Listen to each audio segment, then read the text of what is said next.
भले वो पास्ट में अपनी कैसी भी रिलेशनशिप्स में रहे हो, लेकिन उन्हें फीमेल पार्टनर हमेशा वर्जिन ही चाहिए होती है। एक तो वर्जिन का मतलब ही क्या है? स्त्री के योनि मार्ग के ओपनिंग पर एक पर्दा रहता है जिसको हाइमेन कहा जाता है, लेकिन कई औरतों के साथ जन्म से ये होता ही नहीं। कई औरतों के साथ ये जन्म से होता है, लेकिन इतना महीन और इतना पतला सा रहता है कि बचपन में ही कभी खेल कूद के वक्त पे कोई एथलेटिक एक्सरसाइज करते वक्त हट गया हो। किसी भी मर्द को ये नहीं समझना चाहिए कि ये मेरी जिम्मेदारी है कि मैं उसको ऑर्गेजम दूं। पहली बारी इंटरकोर्स करने के टाइम पे इरेक्शन का ना होना या ना कर पाना या आई हुई इरेक्शन भी चली जाती है और डर जाता है, बाप रे ये क्या हुआ मुझसे, क्या मुझ में कोई कमी है, क्या मैंने बहुत ज्यादा हस्तमैथुन किया था उसकी वजह से मेरे साथ ये हो रहा है। जितनी ये नर्वस फीलिंग्स उसके मन में आती है उसकी और इरेक्शन खत्म हो जाती है, क्योंकि हमारे मन में दो इमोशंस कभी साथ में हो ही नहीं सकते। कौन कहता है कि पहले इंटरकोर्स के दौरान दर्द होता है? हाँ, ये हुआ है कि आपने जल्दबाजी में कर दिया है, अभी औरत की अराउजल हुई भी नहीं, अभी उसके योनि मार्ग में अभी तक ड्राइनेस ही है, गीलापन पैदा भी नहीं हुआ है और आपने जल्दबाजी में कर लिया तो जरूर दर्द होगा। कई बार कपल आ जाता है तो बेचारा पति इतना छोटा सा मुंह करके बैठा रहता है क्योंकि उसको लगता है कि मैं अपनी पत्नी को सुख नहीं दे पा रहा हूँ, उसे ऑर्गेजम नहीं दे पा रहा हूँ क्योंकि मुझे शीघ्र पतन की तकलीफ है। और उसकी बीवी काफी एग्रेसिव कई बार रहती है, मेरे पति को शीघ्र पतन की तकलीफ है, वो मुझे सुख नहीं दे पाता। तो कई बार मैं उनको बोलता हूँ कि देखो वो आपसे इतना आकर्षित है, आपके नजदीक आने के बाद वो इतना भाव विभोर हो जाता है कि अपने आप को रोक नहीं पाता। आप इसको कॉम्प्लीमेंट करके क्यों नहीं लेते?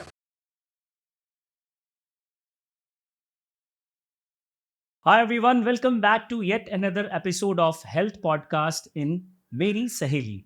मैं हूं मनोज और हम कंटिन्यू कर रहे हैं डॉक्टर राजन भोसले के साथ, मशहूर सेक्सोलॉजिस्ट, और कमाल की इंफॉर्मेशन देते जा रहे हैं और इसीलिए वो हमारे साथ ये एपिसोड जारी रख रहे हैं। Welcome back sir. Thank you. Sir, पिछले एपिसोड में हमने कवर की यंग मेन की प्रॉब्लम, यानी टीनेजर्स बॉयज़ जो 17 18 20 22 साल के हैं। मैं ज़रा हाईलाइट करना चाहूँगा उनकी प्रॉब्लम्स को, those who are going to get married, जो शादी के करीब हैं या यूँ कहिए कि रिलेशनशिप में हैं। तो उनकी सबसे बड़ी प्रॉब्लम्स में से एक होता है परफॉर्मेंस एंग्जायटी। कितना मुश्किल टर्म है ये उनके लिए, वो जो महसूस करते हैं। इसके बारे में आप क्या कहना चाहेंगे? ये बहुत बहुत ही आम बात है कि अभी मेरी शादी होने वाली है या मेरे शारीरिक संबंध मेरे पार्टनर के साथ आने वाले हैं, क्या मैं पूरा पढ़ूंगा, क्या मैं कर पाऊंगा, कहीं मुझ में कुछ कमी तो नहीं होगी, क्या मैं उसे सेटिस्फाई कर पाऊंगा।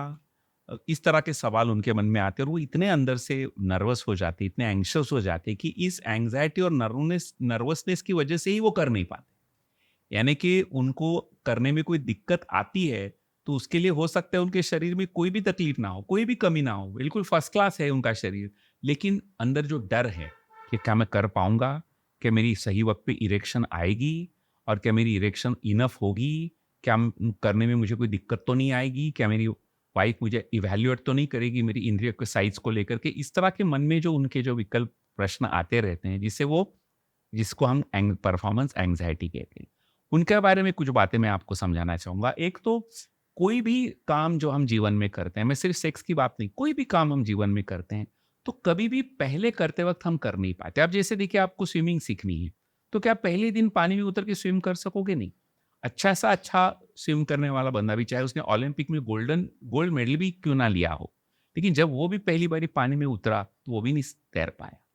जैसे आपको गिटार बजानी है, पहले दिन आपने गिटार हाथ में लिया, आप बजा सके, ऐसे नहीं होता। बाद में आप बहुत अच्छा बजाने वाले निकलोगे, आप पूरा प्रोग्राम 3-3 घंटे का बजाओगे, लेकिन जब आप पहली बार अपनी गिटार हाथ में ली थी, तो आप बजा नहीं पाए थे। क्या इसका मतलब ये था कि आप कभी भी नहीं बजा पाएँगे? क्या पहले दिन आप तैर नहीं सके पानी में, क्या इसका मतलब ये है कि आप कभी भी नहीं तैर पाएँगे? और ये बात हर चीज़ में, हम बच्चा भी पैदा होता है तो कौन-सा पहले दिन चलने-फिरने लगता है? उसे भी चलने-फिरने के लिए भी चलना कोई खास टैलेंट भी नहीं है, फिर भी साल लग जाता है।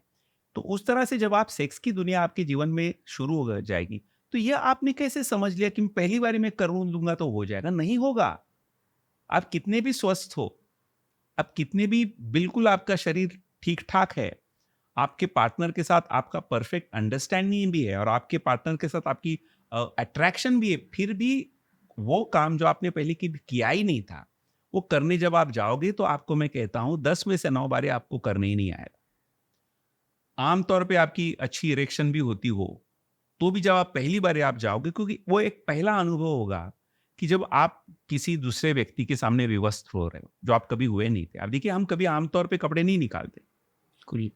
और ऑपोजिट सेक्स के व्यक्ति के सामने तो आप बिल्कुल नहीं निकालते कपड़े कभी। अभी आप देखिए, आपकी पत्नी और आपकी जब पहली बार आपके बीच में संबंध हो रहा है, तो कपड़े निकालना तक मुश्किल हो जाता है, आदमी नर्वस हो जाता है।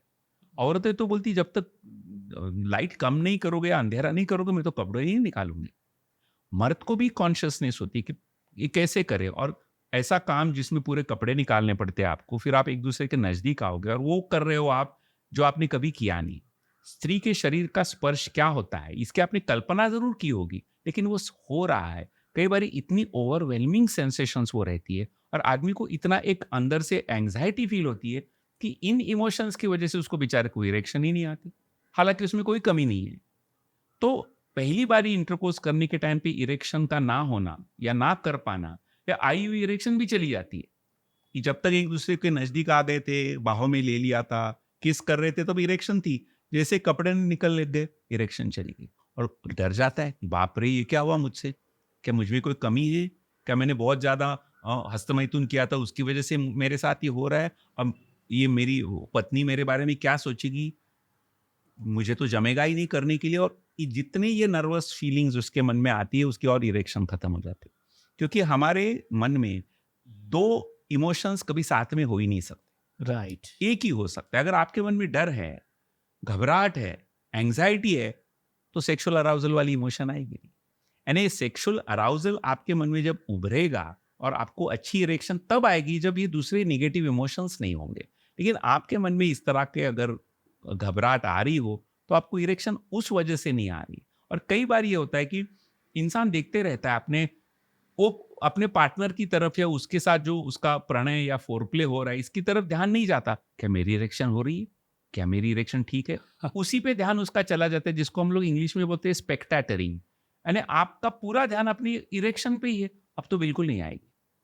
इसका मतलब ये नहीं कि आप में कोई कमी है, बिल्कुल। सिर्फ आप बहुत ज्यादा एंग्शियस हो गए हो, क्योंकि आपने खुद ही अपना बेंचमार्क अलग रखा है। आपने ये सोच रहा है कि नहीं, पहली रात को ही मुझे दिखा देना है कि मैं कैसे कर सकता हूँ, मुझे बेस्ट इरेक्शन आनी चाहिए, और मेरी वाइफ को मैं इम्प्रेस कर पाऊँ, वो भी बिल्कुल मेरे परफॉर्मेंस से एकदम मुझ पे फिदा हो जाए। ऐसा नहीं है, ये सारा काल्पनिक है। शायद आपने फिल्मों में देखा है, जी। या आपने इस किताबों में पढ़ा है। सही जीवन में जो काम आपने पहले कभी किया नहीं है, वो जब आप करने जाओगे, वो भी किसी दूसरे इंसान के साथ, तो आप में नर्वसनेस आएगी। अच्छे खासे वक्ताओं के साथ ये होता है कि पूरी लेक्चर रेडी रहता है उनको, और जैसे ही ऑडियंस के सामने खड़े रहते हैं, उनके गले से आवाज ही नहीं निकलती। बिल्कुल। काबिल लोग हैं ये, अच्छी जी। खासी तैयारी से आए थे, लेकिन परफॉर्मेंस से जो एंग्जाइटी हो जाती है, आदमी फ्रीज हो जाता है। उस तरह से सेक्स के साथ ये आम बात है। तो अपने आप से अपेक्षा ही मत रखना कि मैं तो कहता हूँ, शादी के पहले जब जो होने वाले पति पत्नी, उनको मैं जब बुलाता हूँ काउंसलिंग के लिए, जानबूझ के बुलाता हूँ। मैंने कहा विवाह पूर्व काउंसलिंग, जिसको बोलते प्री मैरिटल काउंसलिंग, तो उनको बोलता हूँ बिल्कुल एक्सपेक्ट मत करना। मैं तो कहता हूँ पूरा हनीमून आपका करके आप वापस आओगे, तब भी आपके बीच में एक भी इंटरकोर्स नहीं होगा, ये आप समझ लो। और मैं एक एक्सपीरियंस से आपको बता रहा हूँ। अब जब वो नहीं होता तो वो डरते नहीं, अरे डॉक्टर साहब ने तो बोला ही था। कि ये नॉर्मल है। ये नॉर्मल बात है ना। वाइफ पति को कोई असेसमेंट कर लेती, जजमेंट कर ली, ये क्या तुम कर नहीं पाए, उसके मन भी नहीं आता, क्योंकि डॉक्टर ने तो पहले ही कह दिया था कि नहीं होगा, क्योंकि ये पहला है। लेकिन धीरे धीरे आप एक दूसरे के साथ रिलैक्स हो जाओगे, एक हल्का फुल्कापन आ जाएगा, वो नर्वसनेस नहीं रहेगी, आप एक दूसरे को समझने लगोगे, और फिर ये जो निगेटिव इमोशंस जो आते हैं उस वक्त पे, वो नहीं आएंगे। आप सचमुच एक दूसरे की बाहों में रिलैक्स हो जाओगे, और आपको दिखाई देगा अरे अच्छी खासी इरेक्शन हुई है, और देखो हो भी गया। यानी उस वक्त के आने तक रुको ना, क्या जल्दबाजी, किसने कहा, कौन से आपको जाके हाजिरी लगानी कि मैंने पहले ही रात को कर दिया। ना करो, कोई दिक्कत नहीं। कई बार शादी ब्याह के पूरे प्रोग्राम में आप थक जाते हो, पता नहीं सैकड़ों लोगों को आपने स्माइल दी होती है, शेक हैंड किया होता है, रिसेप्शन के लिए 3-3 घंटे आप खड़े हो, बारात में चले हो, कहाँ आपके अंदर एनर्जी होगी पहली रात को। चाहे आपके दोस्तों ने आपका सुहाग रात वाला कमरा कितना भी अच्छा सजा लिया हो, ठीक है, सिंबॉलिक अच्छा जेस्चर है, लेकिन कई बारी उस थकान की वजह से आप नहीं कर पाते। मैं तो कहता हूँ सो जाओ यार, मस्त मजे से ज्यादा एक दूसरे की बाहों में सो जाओ। ये अपेक्षा ही मत करो कि पहली रात को सेक्स होगा। हुआ ठीक बात है, मैं उसके विरोध में नहीं हूं, लेकिन नहीं हुआ तो भी ठीक है। और इस तरह से अगर आप शुरुआत करोगे अपने वैवाहिक जीवन की तो थोड़े दिनों की तो बात है, और बिल्कुल। आप बाद में कर भी पाओगे, ना ही एंग्जाइटी आपको सताएगी, और आप दोनों के बीच में बहुत अच्छे संबंध भी प्रस्थापित हो जाएंगे। यानी कि first impression is not the last impression. Absolutely not. Sir, ये फर्स्ट इंप्रेशन को लेकर एक डबल स्टैंडर्ड थिंग भी है, जिसके बारे में अक्सर मेल पार्टनर्स को ज़्यादा अपेक्षाएँ रहती हैं, उम्मीदें रहती हैं। भले वो पास्ट में अपनी कैसी भी रिलेशनशिप्स में रहे हों, लेकिन उन्हें फीमेल पार्टनर हमेशा वर्जिन ही चाहिए होती है। अब यहाँ पर आप मुझे प्लीज़ थोड़ा-सा इस बारे में बताइए कि क्या ये उनकी एक्सपेक्टेशन सही है या वर्जिन होना एक मिथ है? एक तो वर्जिन का मतलब ही क्या है? जी। वर्जिन की अपनी कोई व्याख्या, डेफिनेशन क्या है आप एग्ज़ैक्टली। कि आमतौर पे लोग मानते हैं कि स्त्री के योनि मार्ग के ओपनिंग पर एक पर्दा रहता है जिसको हाइमेन कहा जाता है, और कहते हैं कि अगर पहले इंटरकोर्स करने के टाइम पे ये हाइमेन ब्रेक होता है और उसकी वर्जिनिटी वो खो बैठती है, ये माना जाता है। जी। लेकिन ये अर्ध सत्य है। ये बात सच है कि ऐसा एक पर्दा होता है जिसको हाइमेन कहा जाता है, और ये भी सच है कि जब आप इंटरकोर्स करते हो तो हो सकता है वो पर्दा फट जाए, लेकिन कई औरतों के साथ जन्म से ये होता ही नहीं। कई औरतों के साथ ये जन्म से होता है, लेकिन इतना महीन और इतना पतला सा रहता है कि बचपन में ही कभी खेल कूद के वक्त पे, कोई एथलेटिक एक्सरसाइज करते वक्त या कोई और एक्टिविटी करते वक्त वो जाने अनजाने फट गया होता है, और किसी ब्लीडिंग के बगैर भी फट गया होता है। तो अभी वो पर्दा है नहीं कि इसका मतलब ये है कि लड़की वर्जिन नहीं रही। पर्दे का होना, हाइमेन का होना यानी कि वर्जिन होना, और हाइमेन का ना होना यानी कि वर्जिन ना होना, यही एक तो बहुत बड़ी गलत बात है। बिल्कुल। जन्म से नहीं हो सकता है, अपने आप भी फट सकता है, या कई बारी जब लड़की एडोलेसेंट हो जाती है और कई लड़कियां जब सेल्फ प्लेजरिंग या मैस्टरबेशन करती है तब भी वो टूट सकता है, उसमें भी कोई गलत बात नहीं है। इसलिए आप वर्जिनिटी जिसको आप कहते हैं उसका परिमाण क्या है, उसका प्रमाण क्या है कि किसको आप वर्जिन कहोगे। इसलिए ये पूरा कॉन्सेप्ट ही जो है कि हाइमेन का होना यानी वर्जिन होना, ये इसको हमें भूल जाना चाहिए। जी। ये एक बात है। दूसरी बात मजे की है कि ये हाइमेन कई बार इतना इलास्टिक होता है कि आपके इंटरकोर्स के बावजूद नहीं फटता, कि वो इतना इलास्टिक है कि जैसे ही इंद्रिय प्रवेश अंदर होती है वो भी इलास्टिकली अंदर चला जाता है। इंटरकोर्स भी हो गया, इंद्रिय बाहर निकाली, वो फिर उसी जगह पे आ जाता है, यानी कि फटा ही नहीं, कि इसका मतलब आप अभी भी वर्जिन हो।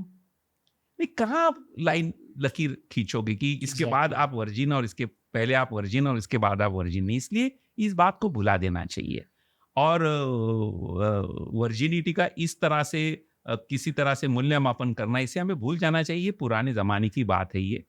और आजकल अगर कोई लड़का सोचता है कि शादी के पहले मेरे कोई रिलेशनशिप्स हो सकते हैं या मेरी पहले भी कोई अफेयर हो सकता है, तो ये अधिकार फिर तो उसे, क्योंकि जिसके साथ तुम्हारा अफेयर हुआ, जो आज जिसके साथ तुम शादी नहीं, वो भी तो एक लड़की थी। बिल्कुल।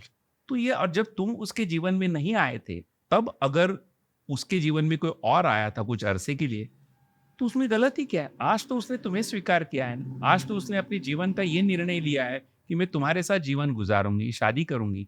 तो उसके पहले कोई रिलेशनशिप थे या उसके पहले रिलेशनशिप में कभी उसने किसी के साथ संभोग किया था कि नहीं किया था, इसकी कोई मायने नहीं रखता। इसलिए मुझे नहीं लगता कि वर्जिनिटी के इस कॉन्सेप्ट को हमें बहुत ज्यादा महत्व देना चाहिए। बिल्कुल, खासकर तब जब आप एक लाइफ टाइम पार्टनरशिप की बात कर रहे हैं, बिल्कुल। जो पूरी तरह से भरोसे और विश्वास पर टिकी हुई है। इसमें आपको एक केस स्टडी में आपको सुनाऊं। जी। ऐसे एक हुआ कि एक महिला मेरे पास आई, बहुत अच्छे घर की थी, सुस्वरूप थी, शादी हो कि उसको कब करीब 7-8 साल थे, और उसके उसके पति के बीच में बहुत अच्छा प्रेम था, बहुत अच्छा उनका घर संसार चल रहा था, एक प्यारी सी बच्ची भी थी उनको। वो मेरे पास जब अकेले मिलने के लिए आ गई तो कह रही थी कि मुझे कई बारी रात को मैं अचानक से उठ जाती हूँ, और मुझे पसीना सा, कोल्ड स्वेट्स मुझे आ जाती, मैं बहुत नर्वस हो जाती हूँ, और मुझे फिर रात भर नींद नहीं आती और घबरा जाती हूँ, और ये तकलीफ मुझे कई दिनों से हो रही है। तो जब हम आगे बात की तो उसने मुझे ये कहा कि मैं जब 17-18 साल की थी, कॉलेज युवती थी, तब मेरा किसी लड़के के साथ प्रेम था और हम दोनों के बीच में शारीरिक संबंध भी हुए थे। ये पुरानी बात है, आज जी। औरत वो कुछ 37-38 साल की है, तो 20 साल पुरानी बात वो कह रही है। तो 17-18 साल की उम्र में मेरे उसके साथ संबंध भी हुए थे और मैं प्रेग्नेंट भी हुई थी, लेकिन उस वक्त प्रेगनेंसी होते ही हमने जाके अबॉर्शन भी करवा लिया था। और उसके बाद वो लड़का, उसके साथ बात कंटिन्यू नहीं हो पाई क्योंकि वो कहीं किसी और कंट्री में फैमिली उनकी माइग्रेट हो गई, और उस ज़माने की बात है तो उस ज़माने में हम किसी तरह कांटेक्ट नहीं रख पाए थे, यानी कि वजह भी नहीं बनी थी ब्रेकअप होने की, लेकिन उनकी पूरी फैमिली किसी और देश में माइग्रेट हो गई, तो हमारे बीच के सारे संबंध खत्म हो गए। उसके बाद फिर मेरा कोई और कभी बॉयफ्रेंड नहीं हुआ, और मैंने किसी के साथ कभी शादी भी किसी के साथ संबंध भी नहीं हुए। सिर्फ अभी जो मेरे पति हैं, जिनको मैं बहुत प्यार करती हूँ, जिनका मैं बहुत आदर करती हूँ, जिनके साथ जो मुझे बहुत प्यार करती हैं, हम दोनों के बीच में बहुत कमाल की अंडरस्टैंडिंग है, और हमें शादी होके भी अभी 10 साल हो चुके हैं। लेकिन ये पुरानी बात मैंने अपने पति को बताई नहीं। यानी कहीं न कहीं मैंने अपने पति से कुछ अहम बात मैंने छुपा के रखी, इसका गिल्ट मुझे बहुत खाता है, इसलिए मैं रात को जग जाती हूँ, मुझे नींद नहीं आती। तो डॉक्टर साहब, आप मुझे बताइए, क्या मैं ये बात अपने पति को बताऊँ? मैंने उनको सलाह दी, बिल्कुल मत बताना। क्यों मैंने ऐसी सलाह दी? मैंने कहा जिस 17-18 साल की लड़की ने जो भी किया था, क्या आप वो हो? नहीं। आज के जो पति क्या आपके जीवन में तब थे? नहीं थे। आज की जो औरत है वो अपने पति से इतना प्यार करती है, पति के साथ उसका जो आज का मेल है उसमें इतनी गहरी रिस्पेक्ट एक दूसरे के लिए है, जितना प्यार है, आज की औरत कुछ और ही है। और जो 17-18 साल की लड़की थी, जब उसने किसी के साथ अफेयर किया था, वो एक लड़की और थी। क्यों उस 17-18 साल की लड़की की जिम्मेदारी आज की आप ले लेते? आप अपने पति के साथ आज जब संबंध रखते हो तो आपका कोई दूसरा मर्द आपके जीवन में है नहीं, और आप बहुत अच्छे से घर संसार संभाल रही हैं। तो क्यों इस पुरानी बात को आज आप जिम्मेदारी बना? ये बात खत्म हो चुकी है। वो एक और लड़की थी, आप एक और औरत है। इस बात को समझ लो, और बिल्कुल इस बात को पति को बताने की कोई जरूरत नहीं, क्योंकि इसको बताने से कुछ भी हल नहीं होगा, कुछ भी फर्क नहीं पड़ेगा कि आप फिर भी उसे प्यार करते हैं और वो फिर भी आपसे प्यार करते हैं। और फिर ये बात एक अच्छे काउंसलर से समझने के बाद धीरे धीरे धीरे उसके अंदर का जो पूरा तूफान था वो शांत हो गया, और फिर उसको ये तकलीफ होनी भी बंद हो गई। इसलिए मैं कहता हूँ कि वर्जिनिटी का जो कॉन्सेप्ट है, इसको हमें धीरे धीरे भुला देना चाहिए। आज तुम जिसके साथ शादी तुम्हारी हुई है, और उसके साथ अगर तुम कहते एकनिष्ठ हो, अगर कमिटेड हो, तो फिर मुझे उसमें पुराने ज़माने में आपने क्या किया था, जवानी में आपने क्या किया था, इसका कोई मतलब नहीं बनता। सर बहुत गहरी बात कही आपने। अभी आपको और एक बात बता दूं। देखिए, रामायण किसने लिखी? वाल्मीकि ऋषि ने लिखी। जी। ये वाल्मीकि ऋषि कौन थे? ये एक वालिया कोड़ी था जो राहगीरों को मारता था, जी। चांद से मार के उनको लूटता था, और उनके नाम का एक पत्थर एक बड़े से जिसको रांझण कहते हैं, बड़े से घमेले में डालता। इस तरह 7 घमेले भर गए थे, इतने लोगों को, निर्दोष लोगों को उसने मारा था। माना था। यानी एक तरह से एक खूनी दरिंदा था। लेकिन उसी जीवन में जब उसमें बदलाव आ गया, नारद मुनि उसे मिले, और मिलने के बाद उस आदमी ने अपने आप को पूरा बदल दिया, और उसको हम वाल्मीकि ऋषि कहते हैं। अगर आपको कोई पूछता है कि रामायण किसने लिखी, तो आप ये नहीं कहती कि वाल्या कोड़ी ने लिखी थी, अरे खुली दरिंदे ने लिखी थी। नहीं, वो खुली दरिंदा रहा नहीं। वो जब वाल्मीकि ऋषि बना, उसी जीवन में उस वाल्मीकि ऋषि ने रामायण लिखी, और रामायण को हम इतना पवित्र मानते हैं। यानी कि तुम्हारा जो पुराना हिस्सा है जीवन का, उसमें अगर इतना परिवर्तन आज आ चुका है, आज तुम एक बिल्कुल ही नए इंसान बन चुके हो, तुम्हारे अपने पुराने जो तुम्हारा जो पास्ट जो पास था, उसको अपने आप पे ओढ़ नहीं लेना चाहिए। हम बदल रहे हैं, हम जो आज के हैं उसे महत्व देना चाहिए। जो हम कल के थे उसे तो ग्रो हुए हैं हम आज। बिल्कुल। एक बीज था और एक वृक्ष हो गया, इतना फर्क है उसमें। सर नए जोड़ों में अक्सर ये शिकायत आती है, जो मैंने आर्टिकल्स में भी पढ़े, कि जब वो पहली बार इंटरकोर्स करते हैं तो उस दौरान जो पेन होता है, जो दर्द होता है, कई बार वो सेक्स के मायने बदल देता है उनके लिए, या शायद उनका इंटरेस्ट कम हो जाता है, या एक मन में डर सा बैठ जाता है। ऐसे केसेस भी आते होंगे आपके पास। हाँ, अभी ये बात आप समझ लो कि आपके सवाल में भी एक गलत फहमी जुड़ी हुई है। जी। कौन कहता है कि पहले इंटरकोर्स के दौरान दर्द होता है? ये बिल्कुल गलत बात है। संभोग ये शब्द ही कैसे पैदा हुआ? समभोग, यानी जो दोनों ने जिसका आनंद लिया उसको हम संभोग कहते हैं। जी। तो ये हो ही नहीं सकता कि आपका चाहे पहला संभोग हो और आपको दर्द हो ही नहीं सकता। अगर दोनों के बीच में प्रेम हो, एक तरह का आकर्षण हो, दोनों ने आपस में जब एक दूसरे के नजदीक आए तब अच्छा खासा फोरप्ले या प्रणय में हिस्सा लिया हो, बिल्कुल। जिससे दोनों में एक सही ढंग की उत्तेजना पैदा हुई हो। जब उत्तेजना होती है तो जो पुरुष है उसकी इंद्रिय कड़क हो जाती है, इरेक्शन आ जाती है, और जो औरत है उसके योनि मार्ग में गीलापन पैदा हो जाता है, जो जी। उतना ही जरूरी है जितना पुरुष पुरुष के इंद्रियों का इरेक्शन। डायरेक्शन। ये दोनों इक्वली जरूरी है। और ये जब दोनों के बीच में आकर्षण है, प्रेम है, बहुत अच्छे से दोनों के बीच में फोरप्ले हुआ है और दोनों एक खास ढंग के उत्तेजित हुए हैं, और अगर उन दोनों के बीच में इंटरकोर्स हुआ तो जरा भी दर्द नहीं होना चाहिए, चाहे वो जीवन का पहला इंटरकोर्स क्यों ना हो, और चाहे उस इंटरकोर्स में हाइमेन रप्चर भी क्यों ना होता हो। हाइमेन के रप्चर भी हुआ तो भी दर्द नहीं होना चाहिए, क्योंकि शरीर तैयार हो गए। हाँ, ये हुआ है कि आपने जल्दबाजी में कर दिया है, अभी औरत की अराउजल हुई भी नहीं, अभी वो तैयार भी नहीं हुई है, उसके योनि मार्ग में अभी अभी तक ड्राइनेस ही है, यो गीलापन पैदा भी नहीं हुआ है, और आपने जल्दबाजी में कर लिया तो जरूर दर्द होगा। लेकिन वो दर्द इसलिए नहीं हो रहा कि वो पहले इंटरकोर्स की वजह से हो रहा है। आप समझो आपकी शादी होके 10 साल हो गए, आपको 2 बच्चे हैं, और अब भी आपने अपनी पत्नी के साथ संभोग करते वक्त आपने जल्दबाजी में किया, उसकी तैयारी अभी हुई नहीं थी, वो अराउज हुई भी नहीं थी, उसके योनि मार्ग में गीलापन पैदा नहीं भी हुआ था, और आपने इंटरव्यू किया, तो तब भी उसको दर्द होगा, चाहे 2 बच्चे हुए हो। और यहाँ बिल्कुल नई शादी हुई है, आज पहली बार इंटरकोर्स हो रहा है, लड़की समझो 18-19 साल की है, नाजुक सी लड़की है, और लड़का भी जो है समझो 24-25 का, और हट्टा कट्टा ऊंचा तगड़ा समझो है, और ऐसे भी समझ लीजिए कि उसका पीनिस जो है वो भी कुछ जरूरत से ज्यादा ही बड़ा है, जी। और ये लड़की बिल्कुल ही नाजुक नाजुक हो। लेकिन इन दोनों के बीच में अगर सही ट्यूनिंग हो, सही प्यार हो, उन्होंने सही ढंग से फोरप्ले में हिस्सा लिया हो, और उसके पूरे अराउज होने के बाद ही अगर उन्होंने इंटरकोर्स किया हो, तब भी दर्द होना नहीं चाहिए, और ये बात सिखानी जरूरी है। जब मैं थोड़ी देर पहले कह रहा था कि विवाह पूर्व काउंसलिंग जो रहती है, प्री मैरिटल काउंसलिंग में, जैसे हम मर्द को कहते हैं कि अपने से अपेक्षाएं मत रखना, उस तरह जी। ये भी कहते हैं कि अगर जल्दबाजी मत करना, उसे तैयार होने देना, उसे अराउज होने देना, और जब वो कहेगी मैं तैयार हूं तभी से पेनिट्रेट करना, वरना मत करना। अभी इसको मैं समझाने के लिए एक फिल्म का उदाहरण देना चाहूंगा। आपने जोधा अकबर पिक्चर अगर देखी होगी, जी। तो जोधा और अकबर का जो विवाह हुआ वो एक पॉलिटिकल एडजस्टमेंट के रूप में हुआ था। अकबर मुस्लिम था, जोधा हिंदू थी। शादी करने के लिए तो जोधा तैयार हो गई, और जब फिल्म में दिखाया कि जब वो एक दूसरे के पास शादी के बाद आते हैं बेडरूम में, तो जोधा अकबर को कह देती है कि देखो, मैं तुम्हारा बहुत सम्मान करती हूँ, तुम एक बलिष्ठ सम्राट हो, और मैंने बहुत अपनी मर्जी से तुम्हारे साथ शादी की है, लेकिन मेरा अभी तक तुमसे प्रेम नहीं है।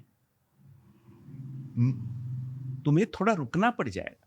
जब तक मेरे मन में तुम्हारे प्रति वो भावनाएं नहीं जगती, जब तक वो प्रेम नहीं होता, तब तक तुम्हें रुकना पड़ेगा। लेकिन फिर भी अगर तुम मेरे शरीर के साथ करोगे, तो जैसे इंग्लिश में कहते हैं ना, you will have sex with me, you will not be able to make love to me. अगर आपको मेरे साथ इस तरह का मेक लव करना है तो आपको रुकना पड़ेगा, और वो रुक जाता है। कम से कम फिल्म के किरदारों में भी तो ये दिखा है कि वो रुक जाता है, कोई जबरदस्ती नहीं करता उसके ऊपर। फिर वो दोनों बहुत सारा वक्त उस एक दूसरे के साथ गुजारते हैं, ये भी फिल्म में दिखाया गया है। वो बहुत सारी बातें करते हैं, बहुत सारा वक्त एक दूसरे के साथ गुजारते हैं, एक दूसरे को समझते हैं, और फिर फिल्म में ही दिखाया कि फिर जाके उसके मन में, जोधा के मन में अकबर के प्रति एक आकर्षण पैदा हो जाता है, फिर दोनों के बीच में मिलाप हो जाता है। ये पूरे फिल्म में दिखाया, बहुत अच्छा दिखाया है। बहुत रेयरली फिल्मों में ये दिखाया जाता है कि उसने जल्दबाजी की नहीं, तो किसने कहा पहली रात को इंटरकोर्स होना चाहिए? बिल्कुल। रुकिए, अपनी पत्नी को तैयार हो जाए, होने दीजिए। और कई बारी भारत में आज भी 95% शादियां अरेंज मैरिजेस हैं। बस आप दोनों ने शादी करने के लिए अब राजी हो गए, अब कुंडलियां वगैरह मिला दी, बाकी सब चीजें मिला दी, लेकिन उस लड़की के मन में वो अग्री हो गई है शादी करने के लिए, लेकिन उसके मन में अभी वो भावनाएं नहीं जगी, वो जी। प्रेम नहीं पैदा हुआ उसके मन में। आप शायद उसकी तरफ आकर्षित हुए हो, क्योंकि आप, जैसे मैंने कहा, पुरुष शरीर प्रधान है, जी। उसको बॉडी ओरिएंटेड होने की वजह से हो सकता है उसको अपनी पत्नी का शरीर आकर्षक लगता हो, तो वो पहले दिन इंटरकोर्स करने के लिए उतारू हो जाएगा। ऊपर से कई बारी कुछ लड़के ये भी सोचते हैं कि मैं तो एक अच्छा लड़का हूँ, मैंने तो कभी पॉर्न भी नहीं देखा, मैंने तो कभी किसी के साथ संबंध भी नहीं किए, अब तो मेरी शादी हो गई। अब शादी के बाद मुझे पूरा अधिकार बनता है, दोनों फैमिलीज की सम्मति है, ये औरत भी मुझसे शादी करने के लिए राजी हो गए, धार्मिक संस्कार भी हो गए, अब नहीं तो कब करूंगा। इसलिए वो बड़ी अधीरता से कर लेता है, लेकिन ये भी नहीं जानने की कोशिश करता क्या वो तैयार हो गई थी, कि उसका मन, उसका शरीर उसके लिए तैयार था। नहीं, बस मुझे चाहिए, क्योंकि वो बॉडी ओरिएंटेड जो है वो कर बैठता है।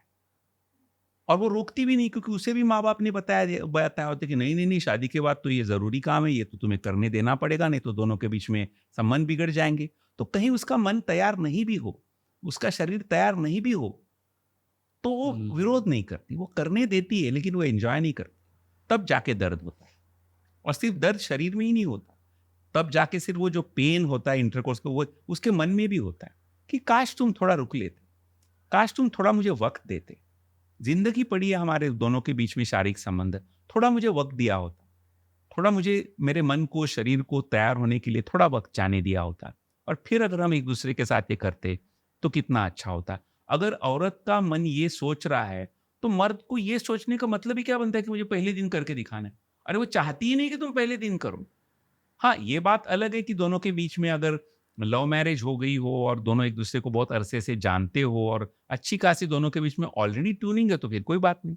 लेकिन अभी भी जैसे मैंने कहा 95% मैरिजेस तो अभी भी अरेंज मैरिजेस है।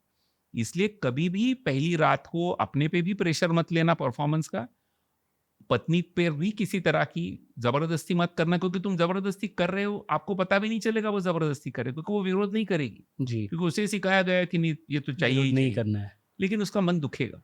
और जिस नए जीवन की शुरुआत आप साथ में कर रहे हो, एक दूसरे को दुख दे के करोगे।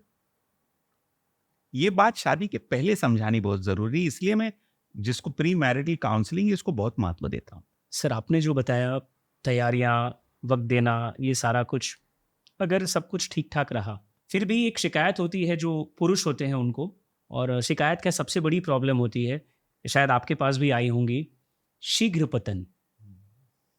इसके बारे में ज़रा-सा अगर आप बता सकें? एक्चुअली शीघ्र पतन की कोई भी वजह शरीर में नहीं होती।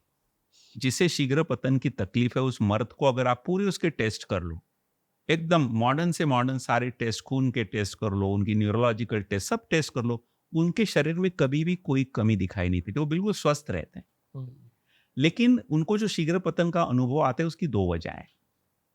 जब नई शादी हुई तो दो, एक तो पूरा स्त्री के शरीर के साथ इतना नजदीक हो जाना, उसके शरीर का स्पर्श, पूरा जो अनुभव है फोरप्ले का, वो इतना ओवरवेलमिंग होता है कि वो अपने आप को रोक नहीं पाता। वो एक्साइटमेंट इतनी हाई लेवल की रहती है कि वो अपने आप को रोक नहीं पाता और शीघ्रपतन हो जाता है। और ये एक नॉर्मल रिस्पॉन्स है, क्योंकि आपके लिए वो बहुत ज्यादा संवेदनाएं आप महसूस कर रहे हो उसको। इसकी वजह से आपका वो एक तरह से अच्छी बात है। उसकी पत्नी को तो कॉम्प्लीमेंट समझना चाहिए कि वो मुझ पे इतना आकर्षित है, इतना मेरे साथ शारीरिक संबंध करने में इतना आतुर है कि देखो वो रोक नहीं पाया अपने आप को, उसका वीर्य निकल आया। उसको बीमारी की तरह देखना ही नहीं चाहिए। और सभी न्यूली मैरिड कपल, सारे करीब करीब 100% न्यूली के, अगर उनके जीवन में पहले का कोई अनुभव नहीं हो सेक्स का, और ये पहली बार सचमुच अगर कर रहे हो, तो शीघ्र पतन होगा ही होगा, उसको एक्सपेक्ट करो। लेकिन धीरे धीरे वक्त के साथ वो शीघ्र पतन कम होगा, एक सहजता आएगी, वो इतना ओवरवेलमिंग नहीं लगेगा आपको। अब जैसे देखो ना, आप कोई नई गाड़ी लेते हो तो आपको गाड़ी के नएपन का इतना एक एक एक्साइटमेंट रहती है। अब गाड़ी को साफ रखोगे, उसके अंदर के प्लास्टिक कवर्स भी नहीं निकालोगे, वो नई गाड़ी की खुशबू को आप एंजॉय करोगे। कहीं थोड़ी सी भी खरोच आ गई तो आप एकदम डिस्टर्ब हो जाओगे। लेकिन वही गाड़ी अब 5 साल पुरानी हो गई, तो आज सुबह धोई थी कि नहीं, इसके भी आपका ध्यान नहीं जाता।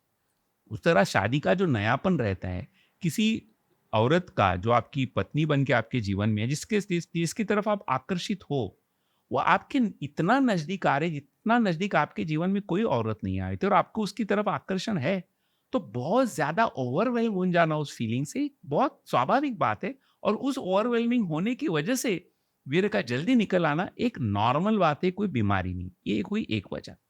कई बार क्या होता है कि कई लोगों को शीघ्र पतन की जो तकलीफ होती है, क्योंकि उन्होंने उस तरह की अपने आप को ट्रेनिंग दी होती है। आप बोलेंगे ट्रेनिंग कैसे कोई दे सकता है? अब देखिए, जब हस्तमैथुन बच्चे करते हैं, अगर उनको ये लगता हो कि हस्तमैथुन करना मैं गलत काम कर रहा हूं, कोई बुरा काम कर रहा हूं, मैं पाप कर रहा हूं, कर तो रहे हैं, लेकिन ये सोच के कर रहे हैं कि मैं कोई गलत कर रहा हूं, मैं कोई बात गलत कर रहा हूं।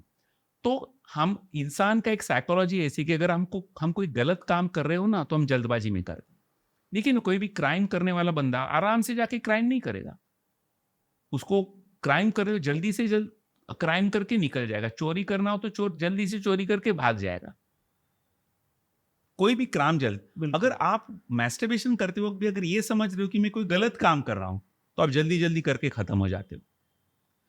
और ऐसे ही जल्दी जल्दी मैस्टरबेशन करने की जो आपको आदत हो जाती है, तो फिर जल्दी निकलने की आदत अपने आप को डाल दी। इसलिए अगर आपने बताया हो कि कोई मास्टरबेशन गलत काम नहीं, उसको आराम से करो, प्राइवेसी से करो, स्वच्छता से करो, उसका आनंद लेते हुए करो, आपसे कोई पाप नहीं हो रहा है, ये आपका अधिकार है, तो आप में वो जल्दबाजी से करने की बात होगी नहीं और फिर शीघ्रपतन भी नहीं होगा। क्योंकि आपने आपको अपने सालों साल जल्दी से जल्दी खत्म करने की जो आदत डाल दी है, वही आदत शीघ्रपतन होके आपके जीवन में आ जाती है। इसलिए शीघ्रपतन को कहा जाए तो कभी, मैं तो उसको बीमारी समझता नहीं, लेकिन फिर भी उससे जब लोग परेशान होते हैं कि भाई शादी होके बड़ा अरसा हुआ, कभी भी हम संभोग करने जाते हैं तो हमसे होता नहीं, तो उनके इलाज होते, अच्छे इलाज होते हैं और पक्के इलाज होते हैं। शीघ्रपतन का बहुत अच्छे से इलाज होके आदमी इससे बाहर निकल सकता है। इसमें कई बार उनको हम कुछ एक्सरसाइजेस सिखा देते हैं जिससे उनकी जो पकड़ है, शीघ्र जो पतन, जो वीर्य निकलने के ऊपर की जो प्रोसेस में उनकी जो पकड़ है अंदरूनी, वो बढ़ जाती है।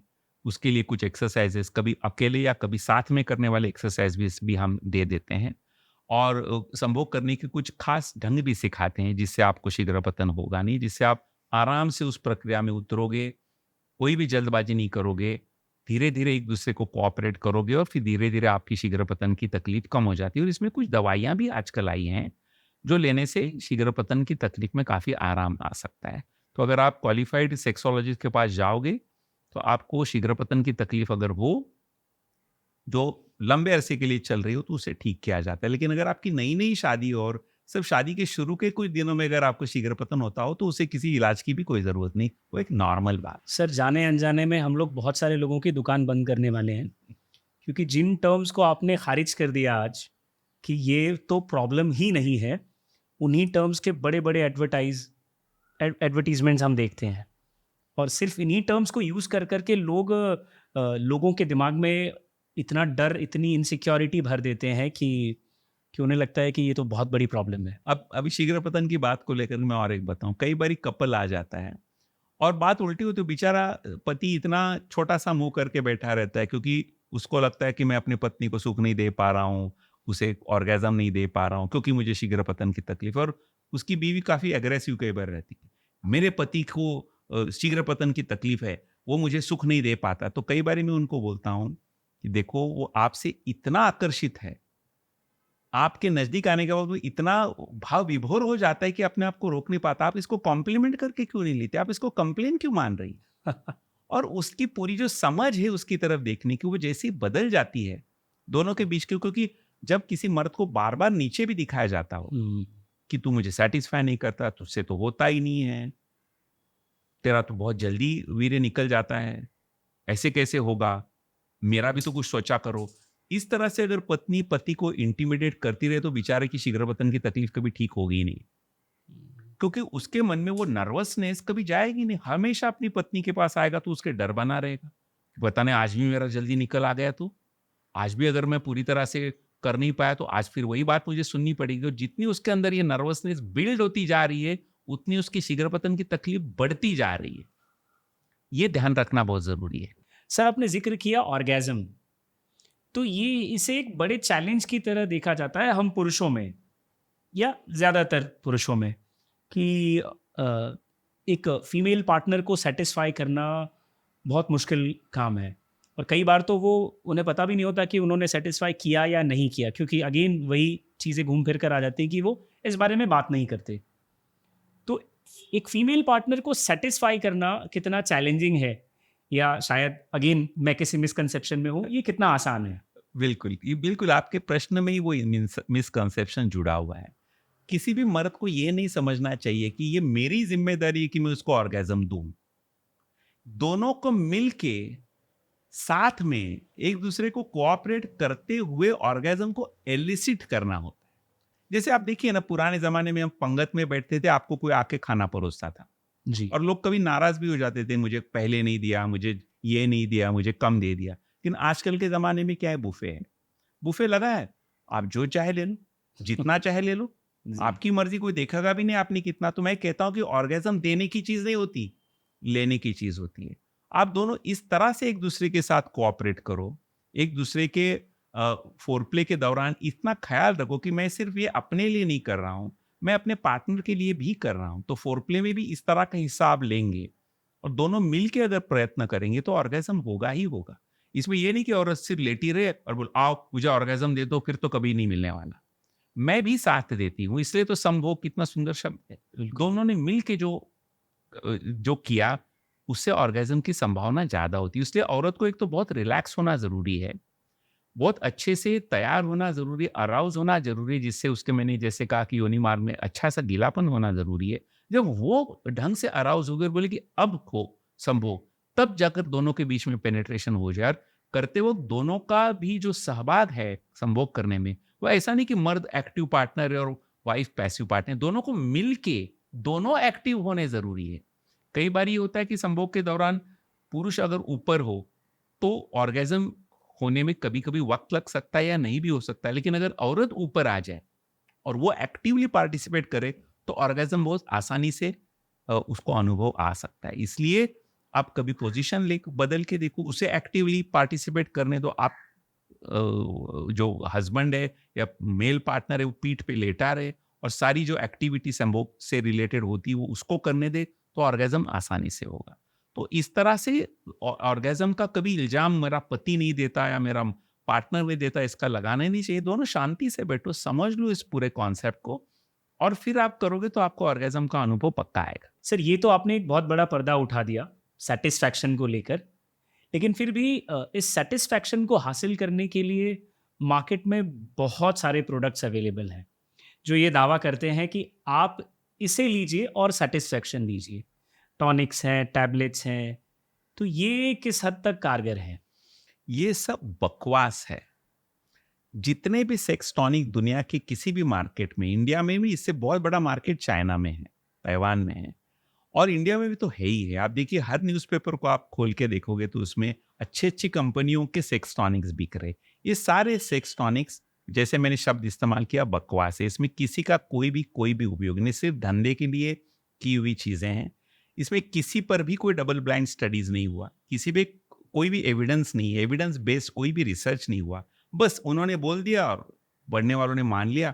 इश्तिहार करते जाओ और जो लोग सोचे बगैर उस इश्तिहार पे विश्वास रख के ले लेते हैं, वो ले लेते हैं। जब कभी इस विषय पे खास ढंग के रिसर्च हुआ है, आज तक ऐसी एक भी दवा नहीं मिली, एक भी दवा किसी भी पैथी में कि जिसको हम सही ढंग से सेक्स टॉनिक कह सकें, एक भी नहीं मिली।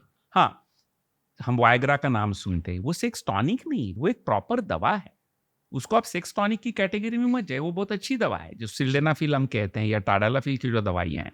लेकिन उसको प्लीज़ उसको सेक्स टॉनिक के इसमें मत डालो। सेक्स टॉनिक जो आम तौर पे जो बेचे जाते हैं दुनिया में और बहुत महँगे-महँगे बेचे जाते हैं, वो सारे के सारे गलत हैं। सारे के सारे आप कह सकते हैं फेक हैं और बस आप अपना पैसा गँवा कर रहे हो और इस तरह कोई दवा होती ही नहीं दुनिया में जिसे आप लेके आपकी सेक्स पावर बढ़ जाती हो। मैं कहता हूँ अगर आपने सारे अपना शरीर स्वस्थ रखा हो, अच्छी खुराक आप खाते हैं, अच्छी एक्सरसाइज कर लेते हैं, अपने आप को फिट रखा है, अच्छी नींद आपको मिलती है, आपको कोई गलत आदत नहीं शराब या स्मोकिंग जैसी। अगर आप एक स्वस्थ इंसान हैं तो आपका सेक्स ठीक होगा या आपको अलग किसी टॉनिक की ज़रूरत ही नहीं पड़ेगी। ये मैं सेक्स टॉनिक की बात नहीं कर रहा हूँ। आम तौर पे जो लोग मल्टीविटामिन गोलियाँ भी जो डॉक्टर लोग लेते हैं उसकी भी ज़रूरत नहीं होती। अगर आप अच्छे घर के हो, आप एक बैलेंस खाना रोज़ दिन में 2 बार ही खाते हो तो आपको किसी विटामिन पिल की भी ज़रूरत नहीं होती। विटामिन पिल की तब ज़रूरत होती है जब किसी इंसान को किसी खास विटामिन की कमी रहती है, किसी खास वजहों से कमी रहती है।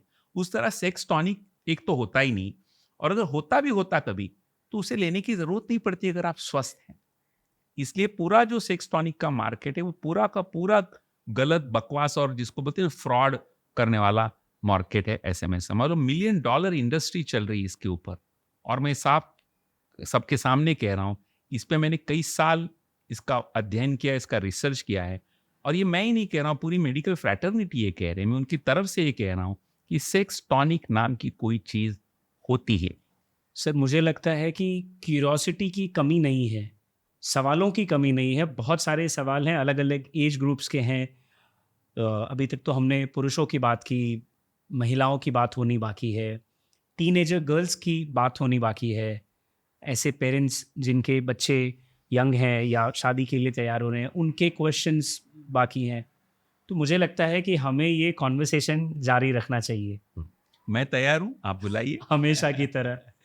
Thank you so much sir for this episode. मुझे पूरा विश्वास है कि हम जल्दी ही अगला एपिसोड भी शुरू करेंगे और आई एम श्योर कि हमारे व्यूअर्स को, हमारे रीडर्स को, हमारे लिसनर्स को काफ़ी सारी इन्फॉर्मेशन मिली आज और वो इसे इससे अपनी वो ज़िंदगी की जो मुश्किलें हैं वो आसान आसान होंगी और वो उन ट्रेन या बस के एडवर्टीजमेंट्स पर डिपेंड नहीं होंगे। So thank you so much everyone for watching this episode. जल्दी ही मिलेंगे अगले एपिसोड में, तब तक अपना ध्यान रखिए। Thank you so much, bye bye.